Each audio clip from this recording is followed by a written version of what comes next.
남편. 나는 남편과 사이좋게 지내기 위해서 늘 어떤 노력을 하는지 알아? 어떤 노력을 해?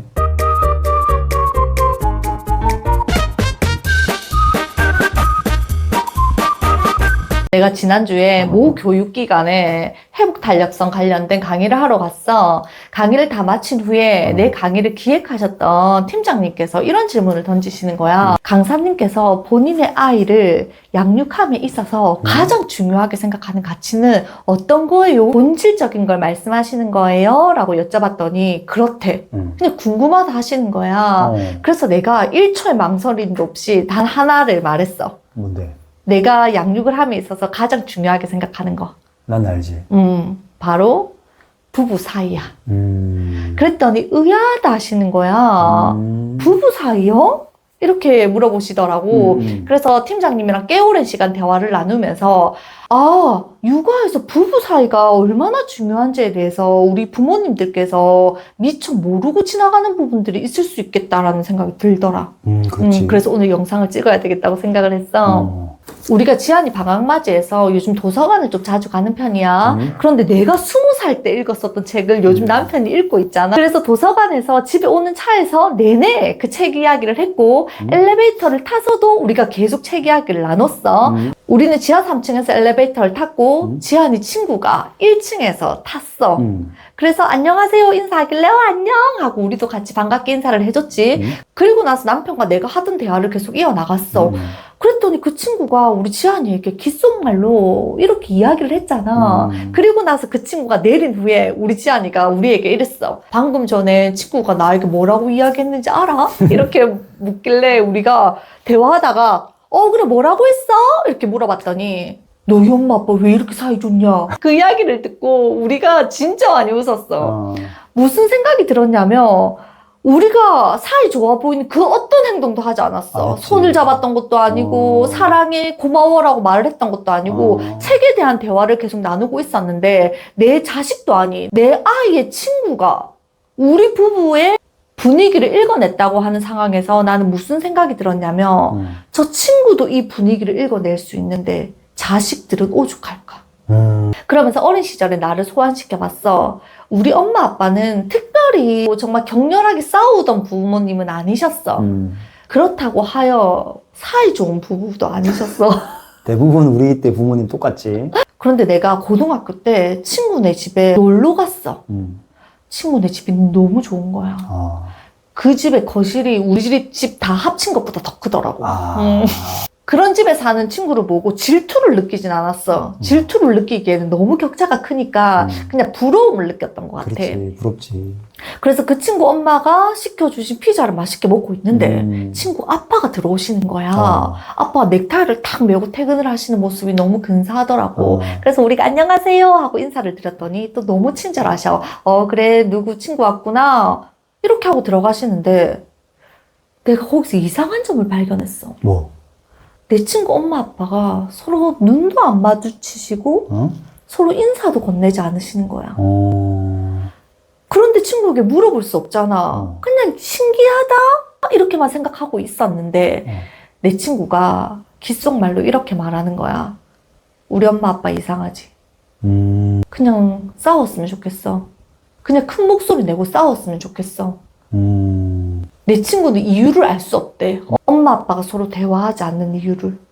그래서 더 불안하다고 이야기를 했어. 그 분위기가 계속. 그렇게 좋은 집에 사는 내 친구가 늘 불안하다고 이야기를 하는 거야. 나 같았으면 그 집에서 행복하게 살 것 같다라는 생각을 했는데 그리고 나서 그 친구의 거실보다도 더 작은 우리 집에 도착을 했는데 아빠가 그날 좀 늦게 들어오셨어. 그런데 늦게 들어오는 아빠를 향해서 우리 엄마가 이렇게 물어보시는 거야. 저녁 먹었는겨? 그랬더니 아빠가 저녁 먹었다. 일어나서 들어가시는데 그 일상적인 대화를 나누는 우리 부모님의 모습에서 내가 상대적인 안정감을 느꼈었던 게 지금도 기억이 나. 요즘 부모님들 많이 배우시거든. 그래서 아이들 앞에서 싸우지 않으려고 노력하셔. 그치. 부모님이 자식들 앞에서 싸우지 않는다고 하여 그 부모님이 미묘하게 내는 그 분위기를 내 자식이 감지하지 못할까? 전부 다 안다. 오히려 앞에서 이런 이유 때문에 싸워 하고 시원하게 한번 싸우고 그리고 아이 앞에서 함께 화해하는 모습까지를 보여주면 아이가 오히려 불안하지 않대. 그렇지. 그런데 부모님들께서 미묘하게 감정의 줄타기를 하고 계신데 아이 앞에서는 싸우지 않으시는 거야. 그럼 오히려 아이들은 더 불안할 수 있다는 거야. 아, 맞지, 맞지. 난 강의를 하러 가면 가끔씩 번외 이야기로 부부관계에 대한 이야기도 종종 하거든. 왜냐하면 육아에 있어서 부부 사이가 얼마나 중요한지를 알기 때문에 그런 주제들을 가끔씩 넣어. 그럼 많은 분들이 함께 공감하시고 웃으시고 메모하시고 이렇게 하시는데 어떤 한 분이 유난히 태클을 거시는 거야. 6주 동안 강의를 하는 내내 연세가 좀 있으셨어. 내가 스킨십이 진짜 중요하다. 그래서 퇴근하고 돌아오는 남편을 우리 현관 앞에서 맞이하면서 안아주자. 이렇게 이야기를 했어. 그랬더니 그분께서 남편이 출근을 안 하는 사람이면요? 남편이 백수면요? 일을 안 하면요? 이렇게 이야기하시는 거야. 그래서 내가 뭐라고 대답해야 될지 몰라서 우선 그냥 넘어갔어. 그 후에 내가 남편 칭찬해 줍시다. 아이들 칭찬하는 것처럼 남편들도 칭찬해 줍시다. 매운 깍두기 잘 먹어도 칭찬하고 물 잘 먹어도 칭찬하고 손 잘 씻어도 칭찬해 주자 했더니 또 그런 것마저도 칭찬할 게 단 하나도 없는 사람은 어떻게 합니까? 이렇게 이야기하시는데 그분의 눈빛에서 분노가 느껴지는 거야. 그래서 내가 강의하는 도중에 그 선생님의 말에 이제 반응을 해줘야 되겠다는 생각이 들어서 이렇게 질문을 드렸어. 어머니, 남편분께서 아침에 화장실 가세요? 했더니 아침에 일어나면 제일 먼저 하는 게 똥 싸러 갑니다. 이렇게 이야기를 하시는 거야. 그래서 내가 그럼 출근하지 않으시니까 아침마다 화장실에서 나올 때마다 문 앞에서 기다리고 있다가 안아주세요. 이렇게 이야기를 했어. 그리고 고맙다라고 이야기 한번 해보세요. 이렇게 이야기를 했더니 강사님 고마운 게 없는데 뭘로 고맙다고 이야기를 해요? 그럴 것 같은데. 서슬퍼런 가시돋친 말로 나를 공격하시는 거야. 그래서 내가 고마운 게 하나도 없을 때 고맙다라고 말하는 게 진짜 고마운 거예요. 남편, 나 이번에 차 바꿔줘서 고마워. 남편, 나 백 사줘서 고마워. 다이아 반지 사줘서 고마워. 이런 걸 사줘서 고맙다라고 표현할 때는 당연히 받아야 되는 감사 인사야. 하지만 고마운 게 하나도 없을 때도 우리 고맙다고 한번 인사해보자. 이렇게 이야기를 했더니 본인은 그렇게 하실 수 없다는 거야. 그래서 내가 자녀분이 있으세요? 라고 여쭤봤더니 딸이 있대. 그래서 내가 따님은 사랑하세요? 했더니 딸 때문에 이 인간이랑 사는 거예요. 이렇게 표현하시는 거야. 그래서 내가 따님을 위해서 지금까지 고마운 점이라고는 하나도 없는 남편분과 잘 살아내셨네요. 훌륭하세요. 자, 그렇다면 우리 이렇게 생각해 봅시다. 내 아이에게 아빠로 존재해주는 그에게 우리 고맙다고 한번 이야기해봐요. 화장실에서 나오는 남편을 향해서 안아주면서 고마워라고 말해보기. 진짜 한 번만 해주세요 하고 부탁을 드렸어. 그랬더니 이렇게 하시더라고. 그래서 난 사실 실천하실 줄 몰랐어. 그런데 1주, 2주, 3주 지나갈수록 그분의 눈빛이 좀 바뀌는 걸 나도 느끼고 있었거든. 그리고 제일 마지막 주가 되는 6주 때 쉬는 시간이었어. 그분이 나를 쫓아서 복도로 나오시는 거야. 강사님, 강의 다 끝난 후에 저랑 10분만 시간 좀 내주세요. 이렇게 이야기를 하시더라고. 그리고 나서 들려주신 이야기야. 내가 그 이야기를 듣고 너무 감동을 받아서 이 이야기 제가 유튜브에서 한번 촬영을 해도 괜찮을까요? 라고 여쭤보았고 허락을 받은 이야기야. 실천해 보실 생각이 전혀 없으셨대. 그런데 어느 날 갑자기 그래 강사님이 돈 드는 거 아니라고 했다. 그리고 내가 최선을 다 해봤는데 안 됐을 때는 미련이 안 남는다고 하더라. 그래 나 한번 최선을 다 해봤는데도 저 인간이 안 바뀌면 그때는 내 잘못 아니야. 이렇게 생각해보자 라는 생각이 드셔서 아침에 화장실 다녀오는 남편이 문을 열고 나올 때까지 기다리셨대. 상상되는데. 그리고 나서 남편이 문을 딱 열고 나왔는데 마누라가 바로 앞에 기다리고 있으니까 이렇게 놀라시더래. 그런데 가셔서 이렇게 안으시면서 고마워요 하고 나서 이렇게 뒤돌아서 본인이 계시던 소파로 가셨대. 그랬더니 남편분이 이렇게 어떻게 반응해야 될지 모르게 서 계시더라. 그런데 그 반응이 약간 통쾌하시더래. 아. 안절부절 못 하시는 그 반응이. 그래서 두 번째도 하실 수 있는 용기가 생기셨대. 그래서 그 다음 날에도 화장실을 갔다가 나오시는데 두 번째 날이라서 당황할 거라고 생각 안 하셨는데 또 깜짝 놀라시더라는 거야. 두 번째까지 놀라시더래. 또 깜짝 놀라시길래 또 안으시면서 고마워요 하고 나서 뒤돌아 서셨대. 첫째 날에는 안절부절 못하는 그 모습이 통쾌했는데 두 번째 날에는 무표정으로 계속 그 자리에 가만히 서 계시더래. 그래서 남편분의 반응을 읽어내실 수가 없었대. 그리고 세 번째 되는 날 또 남편이 화장실에 들어가는데 앞에서 기다리고 계셨대. 이제는 남편이 문을 여는데 또 우리 와이프가 기다릴 걸 약간 예상하시듯이 문을 여시더라는 그렇지, 거야. 그렇지. 그리고 나서 반응을 기다리시더래. 그래서 그 어머니가 가셔서 또 안으시면서 고마워요 이렇게 이야기를 했대. 그랬더니 남편분이 갑자기 와이프를 이렇게 쳐다보시더니 다시 뒤를 돌아서 화장실로 들어가 버리시더라는 거야. 그래서 이 어머니가 도망가신 거야. 왜 다시 화장실로 들어가지? 해서 지켜봤더니 갑자기 화장실 변기 소를 드시더니 이걸로 사용하면 돼? 이렇게 물어보시더래. 그래서 이 어머니가 무슨 말인교? 이렇게 물어보셨더니 나 화장실 청소 좀 하게 이렇게 하시더래.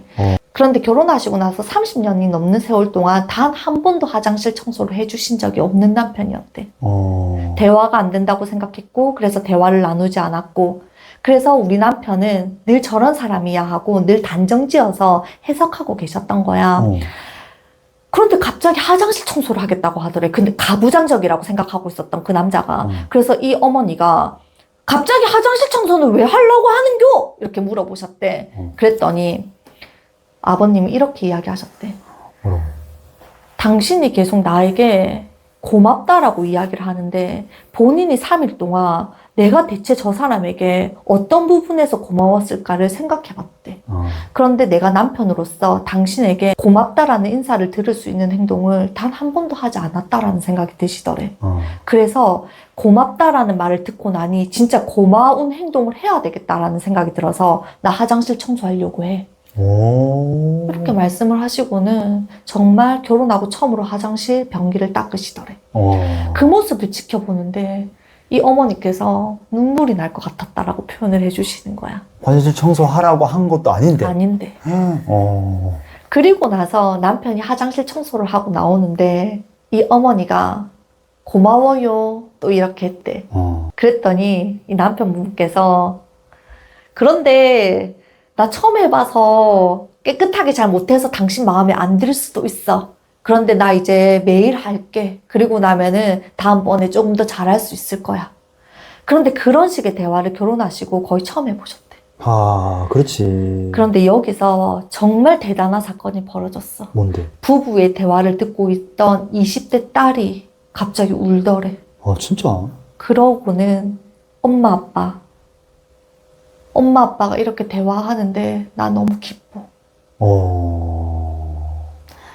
그 순간 선생님께서 내가 지난 삶을 대체 어떻게 살았지? 라는 생각이 들었다. 그리고 나에게 감사함을 전해야 되겠다는 생각이 들어서 이렇게 마지막 날 인사를 하게 되었다. 이렇게 이야기를 해주시는 거야.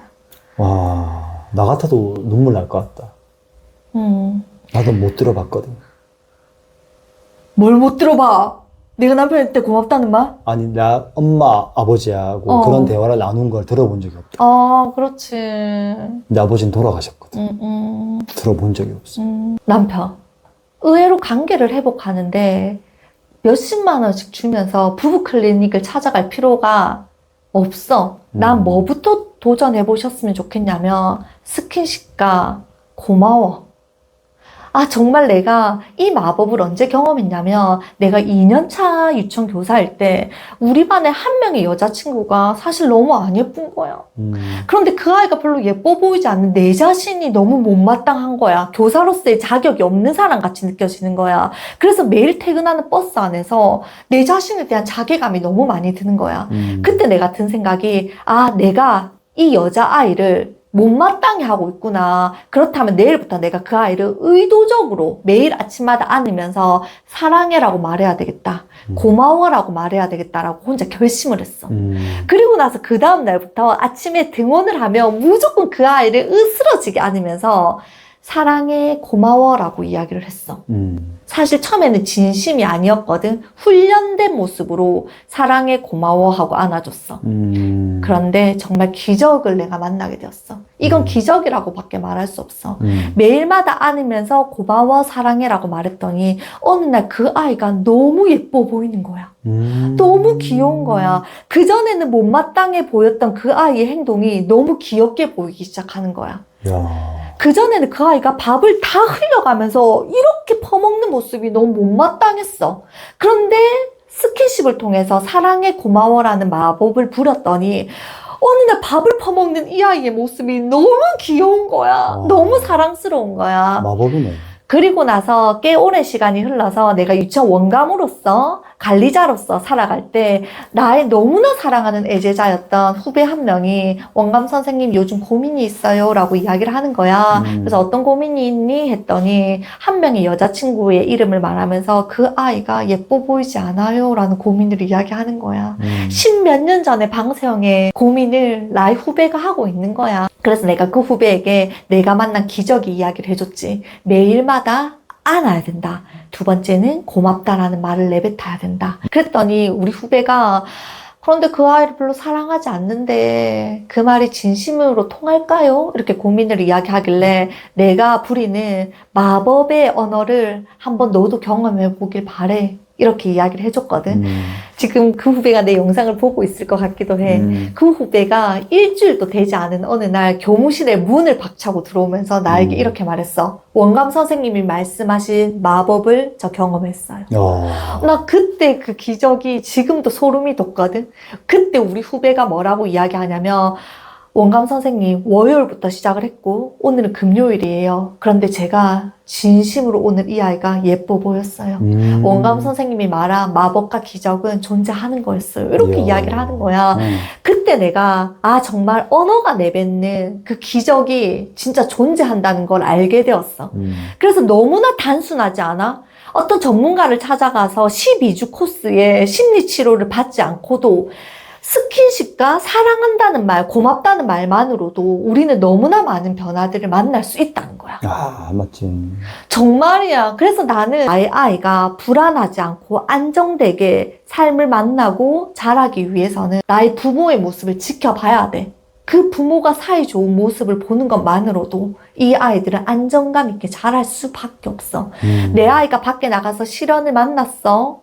그리고 불안한 일이 생겼어. 좌절을 경험했어. 집에 돌아왔는데 저렇게 안정된 부모가 내 옆에 든든하게 있다는 것만으로도 이 아이들은 그 좌절을 극복해낼 수 있는 힘을, 내면의 단단함을 다 그냥 채워진다고. 근데 밖에서도 불안했는데 집에서도 부모님들이 흔들리는 눈빛을 만나. 이 아이는 대체 어디서 안정감을 찾을 수 있다는 거니? 좋은 엄마가 되기 위해서 다양한 기술과 안내서를 만나기 전에 제일 먼저 선행되어야 하는 건 부부의 사이 좋은 모습이라는 거야. 맞지. 내 제자 중에서 나이가 많아서 내가 나이 많은 제자라고 놀리는 분이 한 분 있거든. 그런데 이분을 내가 사랑하게 된 이유가 뭐냐면 남편과의 관계를 너무나 지혜롭게 만나시는 분이시거든. 그런데 드디어 나의 나이 많은 제자가 책을 냈습니다. 제목이 부부 대화의 진심입니다. 더 나은 부부 관계를 위한 아내의 결심이라는 책이야. 한번 보여줄 수 있어? 이렇게. 전자책으로 이번에 나왔거든. 여기서 너무나 재밌는 에피소드가 있어서 내가 하나 소개시켜 드리려고 책을 펼쳤어. 남편은 40년이 넘는 세월 동안 경상도에서 살아온 경상도 남자야. 그리고 다정다감하게 대화하는 것이 익숙하지 않은 아들만 2명 있는 집의 장남이야. 그런데 우리 선생님은 늘 결혼을 꿈꿨을 때 남편과의 진지하고 진솔한 대화를 하는 게 꿈이었대. 근데 남편이 너무 말을 안 하는 거야. 그래서 어떤 프로젝트에 들어갔냐 뭐냐면 대화의 재미 붙이기 프로젝트에 들어가셨대. 남편을 수다쟁이로 만들어야 되겠다. 그러면서 대화의 재미 붙이기 프로젝트를 시작하면서 늘 사냥감을 기다렸대. 사냥감이 뭐냐면 남편이 먼저 꺼내는 이야기가 본인의 사냥감이 되었대. 가만히 지켜보니까 남편은 어떤 사냥감을 좋아하냐면 혹시? 군대 이야기. 여자들이 제일 싫어하는데. 그리고 예전에 살았던 동네 이야기. 군대에서는 정말 사람을 예전에는 많이 때렸어? 간식은 어디까지 허용돼? 허용되지 않는 부분은 어디까지야? 남편이 흥미있어 할 만한 대화로 선생님이 먼저 대화의 질문을 던지기 시작하셨대. 그렇게 남편과 대화하기 프로젝트를 실시를 했고 그 과정을 글로 적어 놓으셨는데 너무 웃기고 재밌는 거야. 두 번째 프로젝트는 잔소리 참기 프로젝트야. 구체적으로 잔소리를 참고 싶을 때 본인이 어떻게 행동했는지, 그리고 잔소리 하지 않으면 스스로 하지 않는 남편에게 우리가 어떻게 정리된 언어로 표현을 할 수 있는지에 대해서 적어 놓으셨어. 나 2번 읽었어. 그리고 줄을 짝짝 그어가면서 읽었거든. 나도 읽어봐야겠다. 그리고 전자책으로만 나와서 내가 링크를 걸어드리도 괜찮을 것 같아. 부부가 대화해야 하는 이유에 대해서 적어 놓으셨는데 하나가 참 너무 와닿더라고. 부부는 그 가정의 책임자래. 그래서 우리는 책임자로서 가정에서 일어나는 일들에 대한 최소한의 협의와 대화가 필요하다. 우리 부부 이야기도 있거든. 자, 오늘 이야기를 통해서 내가 어떤 걸 전하고 싶냐면 남편을 많이 칭찬해라. 칭찬할 거 별로 없는데요. 이렇게 이야기하신다면 나의 기술을 하나 가르쳐드리고 싶어. 남편, 나는 남편과 사이좋게 지내기 위해서 늘 어떤 노력을 하는지 알아? 어떤 노력을 해? 남편에 대한 고마움에 대한 기대치를 늘 0점으로 맞추려고 노력해. 0. 0으로? 0. 기대가 없는 거야. 기대감이 없는 거야. 기준점을 0으로 맞추려고 노력을 하거든. 내가 만일에 남편에 대한 기준점을 10점으로 맞췄어. 그럼 이 10점에는 어떤 게 기준이냐면 남편이 백 사주는 거, 다이아몬드 반지 사주는 게 요게 10점이야. 그렇다면 퇴근하는 길에 장미꽃 한 송이를 사서 나에게 갖다 주는 건 나에게 고마움이 아닌 거야. 당연함인 거야. 왜냐면 내 기준점은 10점이기 때문인 거야. 붕어빵 이런 건 안 되겠네. 붕어빵 사오는 거 택도 없습니다. 음식물 쓰레기 버려주는 거 택도 없고요. 분리수거 하러 나가는 것도 택도 없습니다. 나의 기준점은 10점이기 때문입니다. 그런데 나의 기준점을 0점으로 낮춰버리잖아. 그럼 남편이 분리수거 하러 나가는 뒷모습만 봐도 고마워. 이건 당연한 게 아니라 너무 고마운 거야. 그럼 내가 어떤 말이 나갈 수 있냐면 남편 고마워? 이 소리가 나갈 수 있는 거야. 그런데 나도 사람인 관계로 내 친구 남편들이 뭐 다이아 반지도 사주고 목걸이도 사줬다라는 이야기를 들으면 나도 모르게 기준치 가끔 올리고 싶거든. 그럴 때마다 우리 부부가 사이좋기 위해서 저 옆집 남자처럼 내 친구 남편처럼 좀 해줘라고 남편에게 요구하는 게 아니라 내 기준점을 다시 내리려고 노력해. 나의 노력이야. 우리 부부가 사이좋게 지내기 위한 나의 노력이라고. 늘 기준점을 0점으로 맞춰라. 올라가려고 하면 낮춰라. 이게 우리 부부가 우리 아들의 친구가 봤을 때도 사이좋아 보이는 비결이다. 0점으로 낮추고 나면 다 감사해. 남편이 내가 너무 사랑하는 아들의 아빠로 존재해주는 것만으로도 난 감사해. 난 진짜 뭐도 감사하냐면 남편이 우리를 보고 웃어줘도 난 감사해. 저 남자는 우리 애를 향해서 웃어주네. 그것만으로도 참 감사하다. 고맙다.